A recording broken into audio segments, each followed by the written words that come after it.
Before we get into the video, could everyone please subscribe to my Endless Diary Tales channel? Thank you so much. In my previous life, something terrible happened to me. The housekeeper's daughter was the one who did it. Then, everyone was reborn, but things were different for me. It wasn't just a second chance. It felt like I could somehow influence what was going to happen. The day after all the college entrance exams were finally over, the housekeeper's daughter, who had been with our family for almost 20 years, knelt down in front of my parents. She announced that she was actually their biological daughter. My parents looked at each other, pretending to be surprised by this revelation, but I knew the truth. I had a kind of script for how everything in this life would play out, and it wasn't just me. Everyone had been reborn. It sounds unbelievable, right? If you had looked closely at my parents' faces in that moment, you might have noticed that they didn't seem truly shocked. There was a hint of coldness in their expressions. Who was this girl anyway? Her name was Sarah, and she was the same Sarah who had taken my life in the past.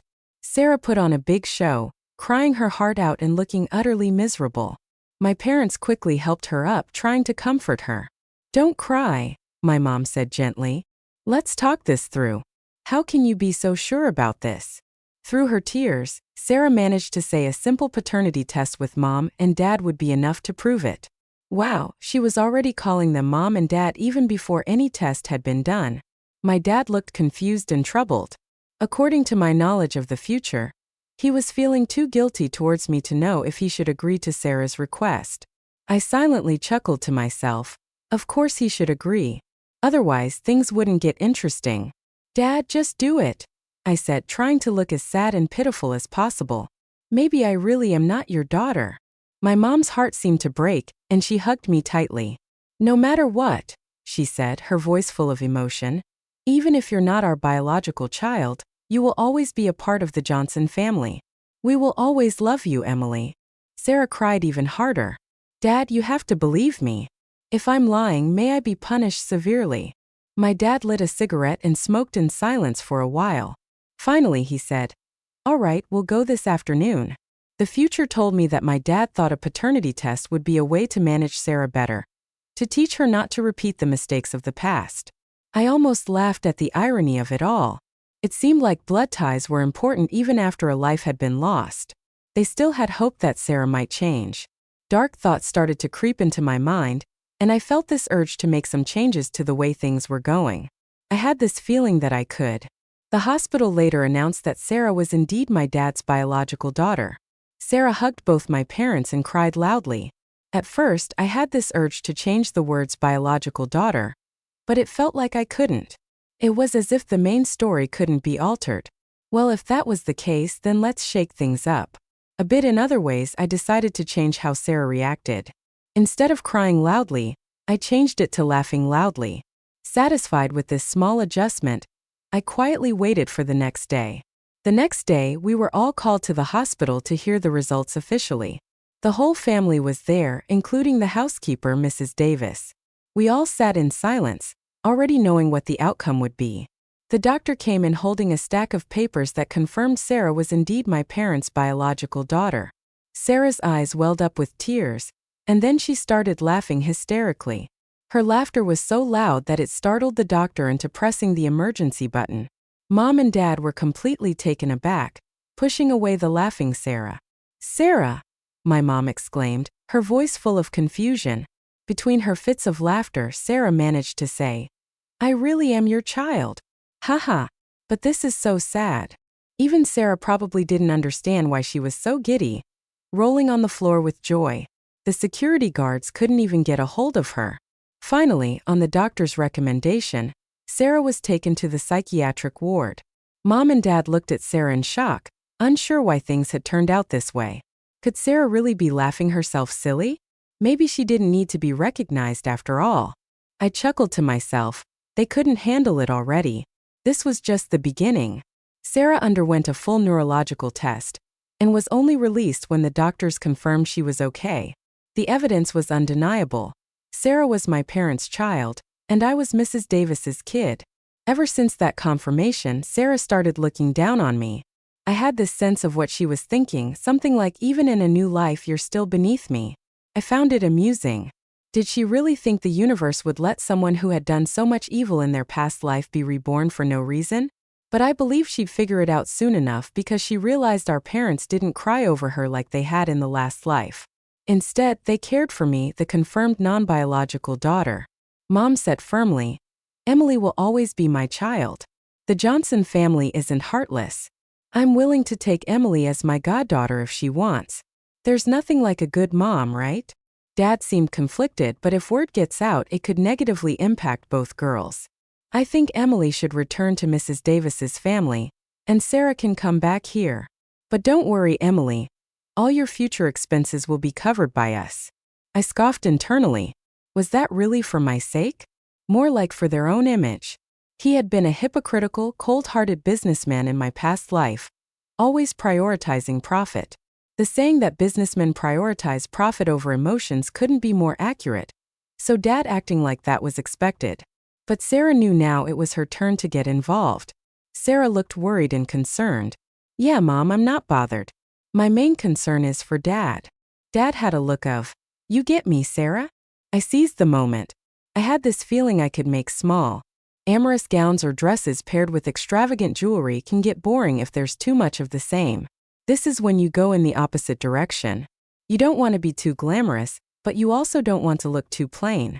This was just the first ball, and my goal was to attract some playboys and then gracefully retreat.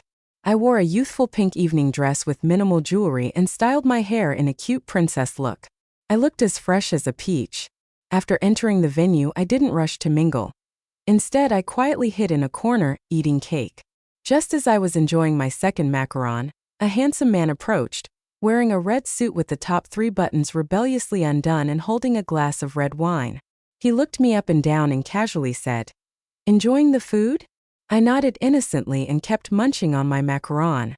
The slick-haired man took a step closer. "You look different," he said, which was typical player talk. I smiled slightly but said nothing because from the corner of my eye, I noticed another red figure approaching. It was Sarah, dragging around a 3-meter-long dress train. I had no idea which stylist the Johnson family hired for her, but even though she's the same age as me, that tacky dress and heavy makeup made her look 10 years older. "You're here too, sis?" Sarah said, then quickly turned to the slick-haired man. "And you are?" The man smirked and pulled out 2 business cards from his chest, handing them to us. I was merely touched by the warmth of the card. I felt a wave of disgust. Unbelievable. I've never seen anyone keep their business cards in their chest pocket. I didn't even know how he managed it. But what grossed me out more was the string of numbers on the back of the card. It was a room number. This guy was here to pick up women. My expression towards him turned icy. I didn't bother hiding it. He should be able to tell. Sarah was thrilled, though. "You're the son of Mr. Verman? What an honor!" Sarah exclaimed. "Verman? That's impressive. He's always in the top 30 on Forbes." I understood the joy Sarah felt at the possibility of catching a wealthy husband, but putting the card in her chest? Come on. This move practically screamed that she was accepting the slick-haired guy's invite. He noticed this too, his eyes turning less interested. "And who might you be, miss?" he asked. Sarah quickly grabbed his hand, introducing herself. "I'm Sarah, Mr. Johnson's daughter. The girl beside me is our family's housekeeper's daughter. She just tagged along." Hearing this, the guy's eyes showed a bit of surprise. After all, judging by my every move, I seemed more like a pampered princess. But seeing that my expression didn't change, they believed Sarah's story. They probably saw the coldness in my eyes, so they weren't keen on getting too close. Besides, there was someone else willing to cozy up to them, and there I was, the most awkward one among the 3 of us. I had the sense that Sarah and the slick-haired guy would have a fling that night, sealing their status as a couple. That was fast. There wasn't much to change. In that changing it might actually stall the plot, and that wasn't what I wanted. Watching Sarah and the slick guy get closer, I quietly slipped out of the dessert area and left the party early. I thought I was being discreet. Little did I know there was a pair of eyes in the shadows watching the whole scene unfold. Things went exactly as I had anticipated. The next day when I saw Sarah, she looked radiant with a hint of arrogance and flirtatiousness on her face. Her gaze towards me was even more disdainful. I really couldn't understand why she fell for the slick-haired guy's charm so quickly. After all, she'd seen it all and lived 2 lifetimes.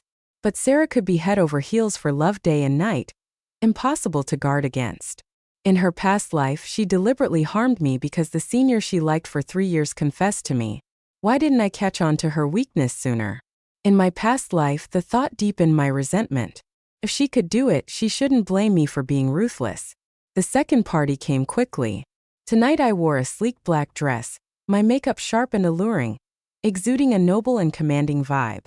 After dealing with personal grievances the previous evening, tonight was about solidifying my position. From the moment I stepped into the ballroom, I was swarmed by people making small talk, both men and women. All the social skills I learned in my past life paid off. I could even hold a conversation about a glass of water and make it sound interesting. I was confident everyone I spoke to was impressed by my aura. During a break, I accidentally saw Sarah and the slick-haired guy walking hand in hand. But who knows if she noticed where his hand had just been on another woman's waist. Maybe my gaze was too direct and sharp because Sarah looked over and saw me. After a brief exchange with the slick-haired guy beside her, she approached me with a glass of red wine. "Emily, seriously, it's already the second day, and no one's asked you to dance yet? Don't worry about me. Just keep a tight hold on that kite string in your hand." I smiled elegantly, taking a sip of my wine. "Emily, admit it, you're just jealous of me. After all, my guy met you first last night, but you can't blame me for you missing your chance." Sarah twisted her neck smugly. I scanned her up and down like she was trash, lacing my gaze with a cool sneer. Sometimes silence speaks louder than words. Just one breath was enough to fuel Sarah's anger, causing the wine in her hand to dangerously tilt my way. I had this feeling I could make this scene more interesting. Sarah raised the wine and threw it on Emily's dress. Thankfully, Emily dodged skillfully. Turns out things were already going in my favor. Initially, I had considered switching Emily with Sarah, but that seemed too boring. If I was going to change things, I should make it dramatic enough to embarrass her. So without a second thought, I switched the wine for the slick-haired guy. No clue if Sarah could lift the guy, but I was pretty confident in my ability to influence things with this small change in my mind. I watched Sarah calmly, her hand still midair. Suddenly, her hand dropped, the wine glass slipping and shattering on the floor. It drew everyone's attention. Then, under everyone's watchful eyes, Sarah lifted the 160-pound slick-haired guy and slowly raised his bewildered self over her head. She tossed him in my direction. Thanks to this little adjustment I had made, I dodged easily, but as I moved aside, I heard a loud thud like a sack of cement crashing down. The slick-haired guy landed flat on his back. The entire ballroom turned silent, first in disbelief at the guy on the floor, then in disbelief at Sarah. "Call a doctor." A piercing yell broke the awkward quiet. It was from the guy on the floor, his face twisted in pain, his body convulsing. "You damn woman. I'll make you pay." The slick-haired guy yelled at Sarah, his eyes bloodshot. Sarah's legs gave way, and she collapsed, unable to utter a sound as she covered her mouth. She must have been unable to explain her every action, gazing at the guy as if she'd seen a ghost, trembling non-stop. The arrival of the ambulance completely disrupted the party. In the end, the slick-haired guy left with the medics, and Sarah left with the cops. The party returned to its usual vibe, but instead of business talks, everyone was buzzing about Johnson's only daughter, a princess capable of lifting a 160-pound man. I savored the wine leisurely, imagining the uproar in the Johnson family tonight, and I couldn't help but laugh. "You seem pretty pleased." A deep voice sounded in my ear. Startled, I turned to see a really mature and handsome guy. He could charm anyone, from a 3-year-old girl to a 50-year-old woman. "Who are you?" I took 2 discreet steps away from him. "Are you Uncle's daughter?" He casually sat on the sofa next to me, undoing the top button of his suit. I watched him wearily, not saying a word. He stared at me for about 3 seconds, then smirked. "No need to be so tense." "I'm Aiden." Those eyes were deep and unfathomable. His name was Aiden, a name that needed no embellishment because everyone knew it and feared it. Aiden was an untouchable force in business. It's not an exaggeration to say he owned an empire. Then he spoke again. "Let's make a deal, Miss Emily." He needed me to take care of his biggest threat, the Vermin family. That's the family with the greasy-haired guy. At first, I played dumb, trying to act like I was too insignificant to be of help, but Aiden seemed determined. Miss Emily, you're smart. You might not know this, but I've been watching you since last night. I was stunned. I thought I had covered my tracks perfectly. He looked at me for a moment, then continued leisurely. Last night, you managed to throw someone you disliked under the bus and walk away without a scratch. They had no clue, and today, even though I don't know what little tricks you pulled, I'm sure today's mess was linked to you. I couldn't deny it. I looked at him a bit more seriously. Make a deal with me. Use those mysterious skills of yours to take down the vermin for me, and I'll squash the Johnson family like it's nothing. He wasn't asking. He was dragging me into his plan. The Johnson family doesn't have any grievances with you, right? I asked. True, they don't. Whether they disappear or not doesn't matter to me, but since it's what you want, I can make it happen. I made one last feeble attempt. You might be overestimating me. I really don't have the skill to be of great use. Besides, no matter how annoyed I am with the Johnsons, it's a family matter. I'll handle it myself. He stood up slowly, buttoned the top of his suit, and chuckled softly, as if he was a bit tired. But it's not up to you, is it, Miss Emily? You're smart. I expect to see you on the 28th floor of the Hassan Cultural Center on Monday morning. Don't let me down. I stayed in place, unable to snap out of it for a long time. That intimidating man was no longer on the dance floor. Instinct told me I was in deep trouble. In the following 3 days, Sarah's affair spread like wildfire. Everyone was both amazed at Sarah's strength and a bit disdainful. Then there were rumors that the Johnson family picked up the wrong daughter, suggesting they had mistakenly raised someone else's daughter for years. Just when they finally had a well-bred daughter, it turned out she wasn't even theirs. I was initially delighted to hear about things that would drive my dad crazy, but slowly my dad also started getting bad press. It was hard not to suspect Aiden was hinting at the consequences if I didn't help him. Besides fear, I was a bit angry. This life, all I wanted was to settle old scores and then live well. I didn't want to get involved in any high-stakes schemes, but at this point it really wasn't up to me. Monday morning at 8 a.m., I arrived on the 28th floor of Hassan as planned. It seemed in line with Aiden's expectations. As soon as I entered his office, he got straight to the point. Tell me your plan. I took out a folder from my bag and handed it to him. Then I gave him a pen and walked him through my entire plan. Aiden seemed very pleased. He was optimistic about me and said if the mission succeeded, he'd reserve a spot for me among the company's top executives. I couldn't fathom why he trusted me so much. The thing is, I'd never even met this guy in my past life. I couldn't dwell on it while the greasy-haired guy was still recovering. I needed to strike. Sarah had been bailed out by our parents last night. Dad thought she had a relapse and shut her in tight. I had to pour some fuel on the fire. I first bought the cheapest chicken soup I could find on the street, then casually got a thermos. After a simple setup, I headed to the hospital. Greasy Hair was lying in bed, whining for a nurse. The nurse can't come, so will I do? In a pair of sky-high heels, I ignored all obstacles and ran into Greasy Hair's ward. He was shocked to see me, his eyes nearly popping out. The honey trap had to be all about showing some charm. After about a week of deprivation, I doubted he could resist black stockings, a red dress, and big waves. I quickly reassured him, opened up the soup I worked so hard to get, and prepared to feed him. He looked at the crystal-clear soup, refusing to open his mouth. While a rich kid like him would have some brains, I took a sip myself before offering it to him. He looked me up and down, then grinned and drank the spoonful of soup. Wondering why Miss Emily is here, coming to plead for someone in the Johnson family, huh? Not a chance. I'm here for a deal. I smiled mysteriously. Oh, do tell. You were seriously injured because of Sarah. Don't you think that's strange? Your dad's health is failing fast, the air spot is within reach, so why were you injured at this critical moment? I hinted while feeding him more soup. He looked epiphanious, though still seemingly clueless. I stoked the flames, pressing on. Someone's jealous of your spot and wants you gone. You mean she was trying to harm me on purpose? You've probably heard the rumors by now, right? Sarah was never raised in a wealthy family. There's no way she could think up such a nasty scheme. There's got to be someone else behind it. The greasy-haired guy brainstormed for a bit, and finally gave me the answer I wanted. David, you're quick, aren't you? After a moment of looking stunned, The greasy guy then smirked maliciously. But why should I trust you? I've been waiting for that question. I've been living it up in the Johnson family for over a decade. And then suddenly Sarah shows up crying for her real parents. Do you think I can swallow that? I watched his expression and continued. The Johnson family is cold and heartless. Once they acknowledged Sarah, they ignored me, and now Sarah snagged a big fish like you. All of that was mine and I'm taking it back. And you're smart and capable. You're the best partner I could have.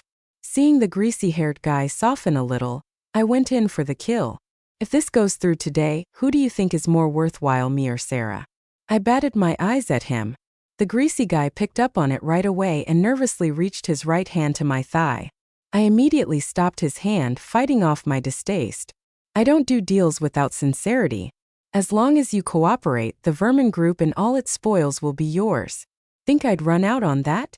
He thought for a moment and asked, what do you want me to do? Don't worry, you'll get all the details in an email tonight. Keep an eye out.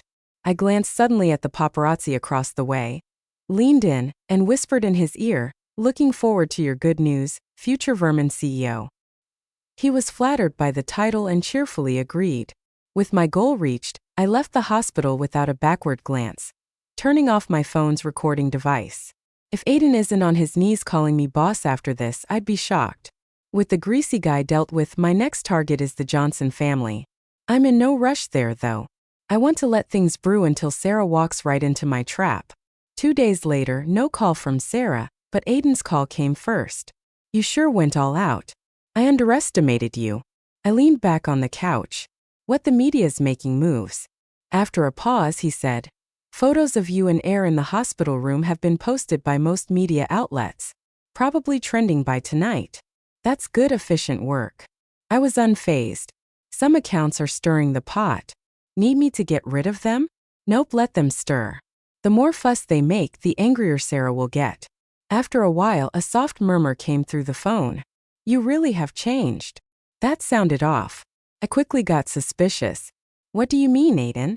Do you know something? Hey, I'll explain everything when you're done. That was the last thing Aiden said before he hung up.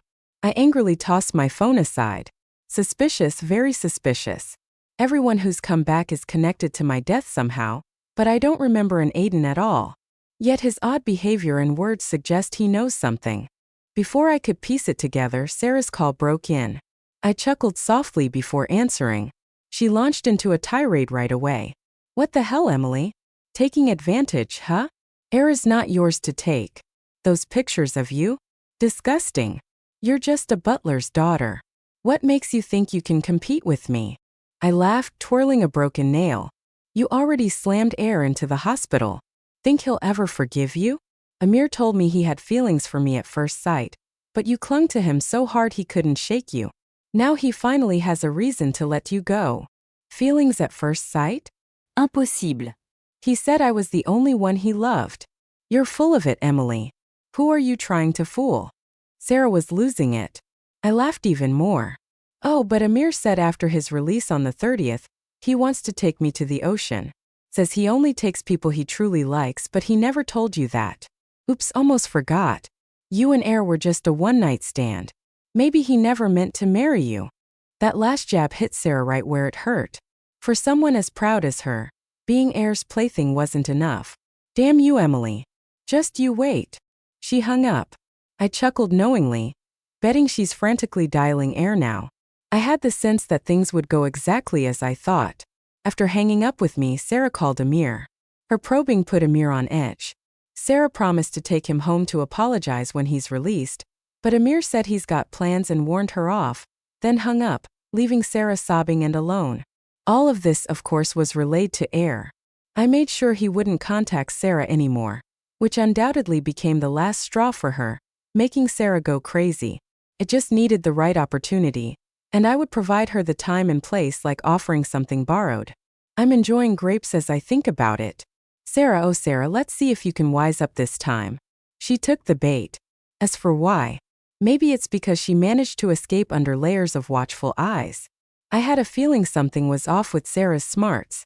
She shouldn't have gotten away so easily, but now that she's missing, it proves she's planning to make her move.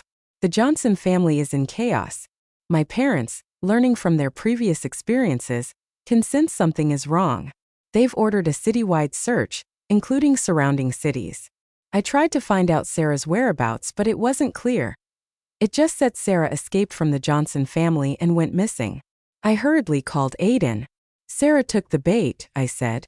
Well done, he replied, not sounding very surprised. Do I need to start the action early? I asked. Up to you. I've told you I trust you. I was really annoyed by his calm attitude and hung up on him in frustration, still trying to figure out how Sarah escaped so easily. My original plan was to lure her when Amir got out of the hospital, and her family came to welcome him with the information I had put out. Sarah must resent us. She's naturally ruthless. At the cliff by the river, she would definitely hesitate. Our goal was to have her push us off, after which Aiden would have someone ready to save us from the water within 5 minutes. There would also be arrangements with the police to catch Sarah immediately after we fell. Aiden has people in the police force. At that point, we only needed to spread the rumor of Amir's death. Vermon's frail health wouldn't last till the next day. With Amir, Aiden's hand, and the company's CEO suddenly gone, Aiden just needed to seize the opportunity to grab what's originally Vermon's, wiping out potential threats to him on the market. The one flaw in our plan was Sarah's disappearance. I just had to wing it now and go with the flow. On the 30th, the day Amir got out of the hospital, I smoothly got him into the car with the story of going to see the sea, making Sarah suspicious, but I didn't tell him the real plan. It was autumn, and this deserted place was perfect for our plan. I parked by the cliff and lifted Amir out in his wheelchair. Suddenly, Sarah appeared. You two kept me waiting, she said. I acted surprised and scared. Sarah, what are you doing here? Sarah crossed her arms, stepping closer. Why can't I be here? Then she looked at Amir in the wheelchair. Amir, what spell did she cast on you? What do I lack compared to her? Amir smirked. I was just playing, Sarah. Adult relationships aren't as simple as you think. Besides, do you think you qualify to be my girlfriend? Sarah turned red with anger at his words. Did you hear that, Sarah? Amir's not interested in you. Stop deceiving yourself. You're just a pawn for the Johnsons. You think you're important in that family? They keep you locked up because you're an embarrassment. I added fuel to the fire. Sarah, do you know you're already doomed? Sarah glared. How? What, you think you can push me off? I'm not scared of you. You're just a loser. Sarah finally lost all reason. She charged at me, her strength surprising me. I had little chance to fight back. Amir, scared out of his wits, fell from his wheelchair in a critical moment. Sarah stepped hard on my hand, and just like that, I was pushed off the cliff. When I woke up, I found myself in a car. Aiden was sitting beside me, wearing glasses and reading a newspaper, looking very serious. I couldn't deny his looks were top-notch, but his heart was blacker than coal. Holding my aching head, I got up. Not sure how long I'd been out. I only remembered the icy cold water crashing over me, the old pain and suffocation rushing back, and I lost consciousness, letting my body sink. Trying to recall what happened, I asked, "Where's Air?" "Dead," Aiden replied, his words like a bucket of cold water on me. I stared at his profile. He was serious. I panicked, scrambling off the bed. How could he be dead? Was it a mistake, or did he not survive? Aiden finally put down the newspaper, looking calmly at me. I didn't have him rescued. I collapsed, gripped with pain and anger. Why? It was the first time I shouted at him. Aiden looked down at me like a beggar overestimating themselves.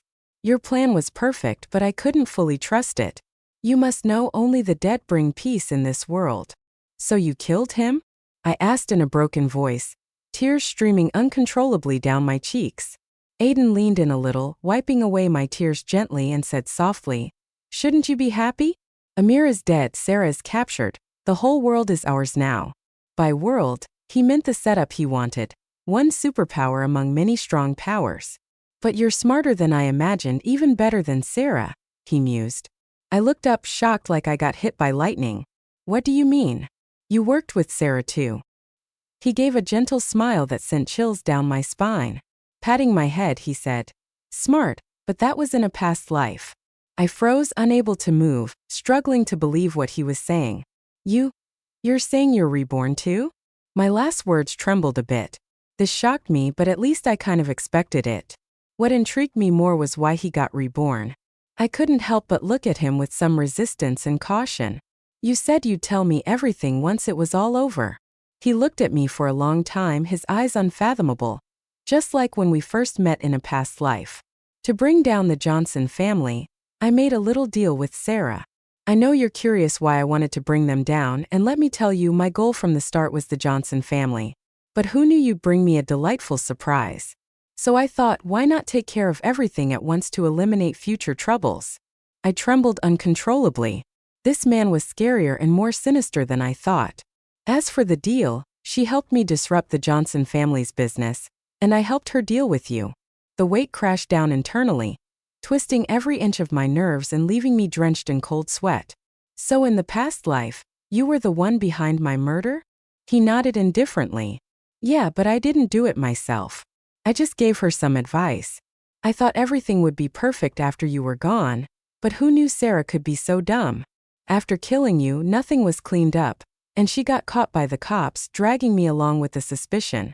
Fortunately, things hadn't escalated too much before I got reborn. At first I couldn't believe it, but then I saw Sarah and Amir making fools of themselves while you seemed aware of everything. I knew for sure you were reborn too. Plus, you never met me before. It's terrifying to realize he approached me with hidden motives. Then it hit me, you might be much smarter than Sarah, and you also had a grudge against the Johnson family. You're perfect to use against them. It's clear I was right. You did it. The Johnson and Verman families collapsed because of you. Come to me.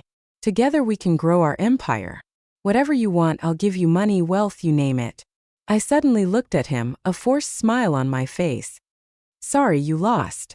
The moment I finished speaking, sirens blared outside and police cars quickly surrounded the RV. Aiden realized something was seriously wrong, frantically looking out the window. How is this possible? How? Standing barefoot, I looked down at him. Aren't you curious why Sarah could easily lift 160? Seeing his confused, disbelieving eyes, my smile deepened as I leaned close to his ear. That's because I can change the script. Aiden widened his eyes, staring at me in disbelief. From the moment you blindly trusted me, I lost all trust in you. We barely knew each other. Why would the famous Aiden value an insignificant fake princess? From then on, I was always on guard against you. I never planned to bite back until you reached out to my dad. That I couldn't tolerate. Under your pressure, I couldn't do much, so I pretended to agree with you to destroy the Verman family. I did help you with that, but you know where you really disappointed me. So you've guessed. Sarah left the Johnson family with my help, right? Aiden spoke with a sinister tone. Yes, I know Dad too well. Cautious, arrogant, and treacherous. Escaping his control isn't easy, especially not for someone like Sarah. Unless you manipulated things behind the scenes, she could only escape because you helped.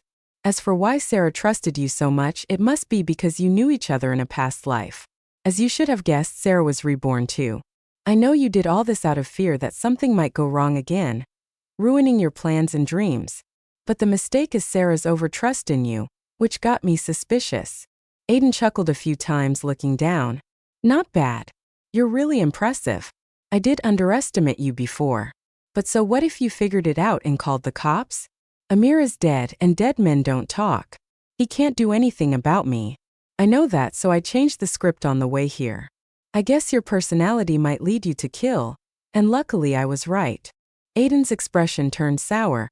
His eyes locked fiercely on me. I crouched down and looked him straight in the eye. Aiden, I finally got my revenge, right? Aiden quickly pulled out a gun from his pocket and pointed it at me, threatening. Get all the cops outside to leave. Whether you live or die is up to you now. I kept looking him in the eye, my smile growing wider. I didn't say yes or no, we just stayed there. Locked in a standoff, the fear in Aiden's eyes became more obvious. 1 second, 3 seconds, 5 seconds, 10 seconds. Finally, Aiden couldn't take it anymore and shot at my left arm. Bang! A pink candy fell to the ground. He looked at his gun in a panic, confused and lost. Captain Zhang, bring the team in, I said into my earpiece. Footsteps grew closer, and Aiden lost all hope. You won with a cheat.